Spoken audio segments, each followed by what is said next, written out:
Letter 19. My dear Father, the visit of the prophet Jesus to the city has produced results of the most amazing character. The priesthood is divided. Caiaphas has publicly recognized him as a prophet, while Annas has publicly declared that he is an impostor, and thus two parties are formed in the city, headed by the two priests, and most men have taken sides with one or the other. But the majority of the common people are in favor of Jesus, believing him to be the Christ. The Pharisees most oppose him because he boldly reproves their sins and hypocrisies. Even Nicodemus, who at first was inclined to accept Jesus as a prophet, finding the Pharisees against him and being unwilling to lose his popularity with them, kept away from the house where Jesus was by day. But his curiosity to learn more of him led him to visit the holy prophet secretly by night. This he did twice, coming alone in the darkness and being led in by his friend Rabbi Amos. What the results of these interviews was, I can only tell you from Mary's account. She overheard their conversation, her window opening upon the corridor where Jesus was seated after supper, alone in the moonlight, for full an hour, gazing meditatively heavenward. His pale and chiseled features in the white moonlight seemed radiant as marble when Rabbi Amos came and announced the ruler Nicodemus as desirous of speaking with him. "Bid him come in and see me, if he has aught to say to me," answered the prophet, turning towards him.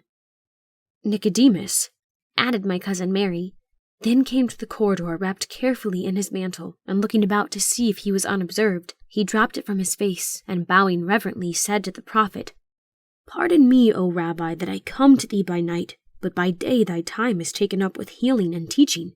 I am glad to find thee alone, great prophet, for I would ask thee many things." "Speak, Nicodemus, and I will listen to thy words," answered the prophet. "Rabbi," said the ruler of the Pharisees, "I know thou art a teacher come from God, for no man can do these things that thou doest except God be with him. That thou art a mighty prophet I believe, as do all men. But art thou Messias? Tell us plainly. We read that Messias is to be a king who will rule the whole earth." "My kingdom, O ruler of the Pharisees, is not of this world. I am indeed a king, but of a spiritual kingdom. My kingdom, unlike earthly kingdoms, has no end, and those who enter it must be born again. If not, they cannot see or desire this kingdom." "Born again?" answered Nicodemus with surprise.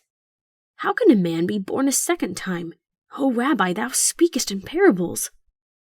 "Verily, verily, I say unto thee," answered the prophet, "except a man be born of water and of the Spirit, he cannot enter my kingdom. He that is born again is born a spiritual man and of my kingdom. Marvel not then that I say unto thee, ye must be born again." When Nicodemus left him, Rabbi Amos said, "It is indeed true, O Master, that thou art to establish a kingdom." "Yes, Rabbi Amos, a kingdom in which dwelleth righteousness," answered the prophet. "Thou shalt yet behold me on my throne, O Amos, raised above the earth, and drawing all men unto me." "Wilt thou have thy throne in the clouds of heaven, O Master, that thou shalt be raised above the earth upon it?" asked Rabbi Amos. "My throne shall be set on Calvary, and at the ends of the earth shall look unto me and acknowledge my empire. Thou knowest not these things now, but hereafter thou shalt remember that I told thee of them." Jesus then rose, and bidding his host good night, retired to the apartment which was assigned him, and Mary remained wondering on his sayings. Thus, dear Father, it is made certain from his own words that Jesus is the Christ, and that he is to establish a kingdom. But why his throne shall be on Calvary instead of Mount Zion, Rabbi Amos wonders greatly, for Calvary is a place of skulls and of public executions, and is covered with Roman crosses, where every week some malefactor is crucified for his crimes. This morning, as Jesus was going forth from the house to depart into the country, a man lame from his youth, seated upon the threshold, caught him by the robe, saying, "Master, heal me." "Son, thy sins be forgiven thee," answered Jesus, and then passed on. But the scribes and Pharisees who stood about cried, "This man, be he prophet or no, blasphemeth, for God alone can forgive sins." Jesus stopped, and turning to them, said, "Which is easier to say to this man, Thy sins be forgiven thee, or to say, Rise and walk? That ye may know that the Son of God hath power on earth to forgive sins. Behold, Then, in a loud voice, the prophet said to the lame man, "Arise, take up thy bed, and go to thine house."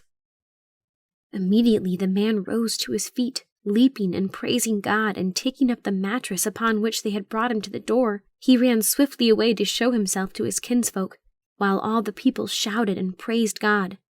Thus did Jesus publicly show men that he could forgive sins if he could heal, as the power to do either came equally from God.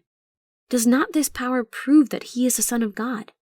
You should have seen him, dear Father, as he left our house to go away into Galilee.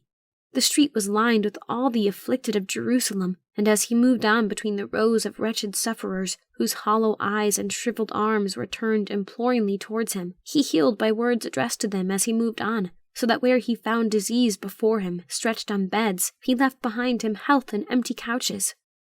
We all wept at his departure and followed him to the Damascus gate.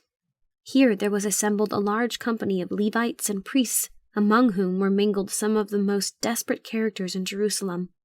Knowledge of this fact reached Rabbi Amos, who at once sent a message to Emilius, our Roman friend, informing him that he apprehended that there would be an attempt made to assassinate Jesus at the going out of the gate, and asking his aid. Emilius placed himself at the head of 50 horse, and reaching the gate, pressed the crowd back and took possession of it. When Jesus had passed through the armed guard beneath the arch, the young Roman courteously offered him an escort to the next village. Emilius, who informed me of these things, conducted him as far as Ephraim, and then was about to leave him to return to the city, when 4 lepers came from the cemetery of the tombs near the village, and crying out afar off, said, "Thou blessed Christ, have mercy on us!" Jesus stopped and called to the lepers to approach.